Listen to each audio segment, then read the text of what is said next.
From the News Channel 5 Network, this is Inside Politics. Hello, everyone. I'm News Channel 5's political analyst, Pat Nolan. Welcome to Inside Politics. From 1985 to 2011, Bart Gordon was a congressman from Tennessee. Today, former Congressman Bart Gordon is our guest on Inside Politics. Congressman, it's good to see you. Thanks for coming on the show. Glad to be back.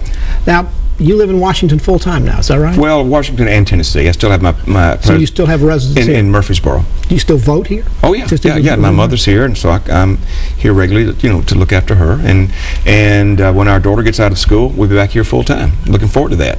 Are you going to relocate from the job you're doing in Washington? What are you doing in Washington right now?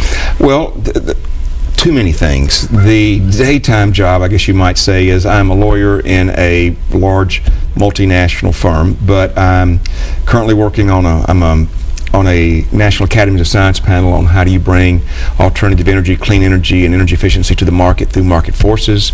I'm on an American Academies of Science report on the new innovation enterprise here in the United States. I just got off a Blue Ribbon Commission to review the Antarctic, Brookings. I'm doing a lot of those things. In your daytime job, does that include some lobbying, and what kind of hoops did you have to jump through or time did you have to do before you could get into doing that? Well, in terms of actually talking to, somebody that I had worked with in the past, there was the so-called years cooling off period.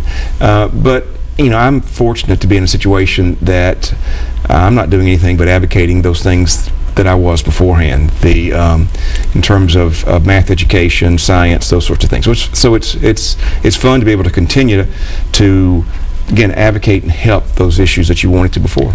Now, you mentioned about coming back to Tennessee in the not-too-distant future. I'm not running. Okay. Do you miss being in the House? You have no interest in being in public office again? I love my opportunity to be in the United States Congress. It was a dream come true. Would you want to do it today? If you could put the genie back in the bottle, when I was chairman of a committee, and we passed 151 bills and resolutions. Everyone was bipartisan. And I think they were all positive and good for the country. And I would like to do that again, but that is not possible now. So I'm glad that I am out, and I regret to see my friends in the country go through what they're going through now. Now, how much has Congress changed in your mind since you left, and do you still know a lot of the members, or has that changed over too in terms of just? I know many. The majority, well, I won't say the majority of the members, half of the Republicans have been here less than 4 years. And so they've never known what regular order is. They don't know what it is to go through a committee process. But other than that, yes, know most everybody and still very cordial. Now, your former colleague, Jim Cooper here in Nashville, is very critical of the current Congress, the lack of time they actually stay in office or meet and do things. Do you join him in that kind of criticism? Absolutely. What's happened is they've gotten themselves into a Tuesday, Thursday kind of legislating. So you get in at the last moment, you leave as soon as you can. Many sleep in their rooms, so there's no interaction. There's no way to really get in depth in knowing the issues that well. So the members don't know each other and don't socialize, for that matter, either. Right. Pat, let me maybe give you a quick synopsis of what I think has happened over the last two hyper-partisan decades of redistricting.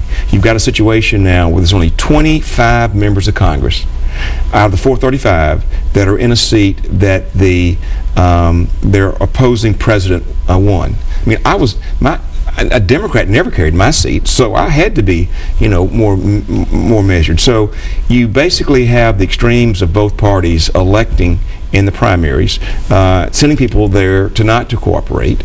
You've got the situation you just mentioned where there's no really camaraderie.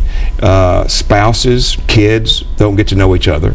So, and then on top of that, you have the minority in each party, whether it's the Democrats in the House or the Republicans in the Senate, thinking the way you get back into the majority is stop anything from happening. It's not a very good situation. Now, when you were in Congress, you were one of the blue dog Democrats. Right. But it seems that there are more blue dog Democrats now on K Street doing what you're doing than in Congress. Is that another sign of how partisan and divided the Congress is? And the same thing, there was a moderate Republican group called the Tuesday morning, the Tuesday breakfast group. and they've been decimated also. So there's very few moderates in either party. But what's happened even more than that, the Tea Party effect has not been so much the actual Tea Party members elected, but they have frightened moderate Republicans about fear of getting beaten in their primary, so it pushes them way over to the side. A moderate Republican that's on the ballot in Tennessee statewide this year is going to be Lamar Alexander. Are you concerned that he may be vulnerable, as some of the other senators have been who've been moderate in the past? Well, I like Senator Alexander, Senator Corker. They were good to work with. I think they were honorable folks. I'm afraid to say anything nice about him now because it might get him in trouble, and so I think I'll just leave it at that. Congress has never had high popularity marks, but I think they're probably low now and have been for the last couple of years as they've ever been. Probably well deserved. Are you ever feel like you might be embarrassed to tell people you used to be in Congress? Has it gotten that bad? Well, that's an interesting question. No. I mean, I'm proud of the time that I was there, but I think you're right. There's a stigma that goes along with that now. But again, I'm grateful that my constituents allowed me to have my opportunity. But you see the problems in Congress now being in some way structural because of what goes on in the states because of redistricting. Is that the basic reason? Well, you've got redistricting. Or is it money? Well, you've got redistricting. You've got the lack of camaraderie. You've got leadership pushing things down in no regular order. And then at the end of the day, you've got this money bomb that can come in with anonymous, unlimited money that makes, again, I think it's really frightened the Republicans, moderates, that they're going to get so-called primaried, and I'm sure it's going to be impacting moderate Democrats too. Former Congressman Bart Gordon's our guest here on Inside Politics. Our conversation continues with him after this break.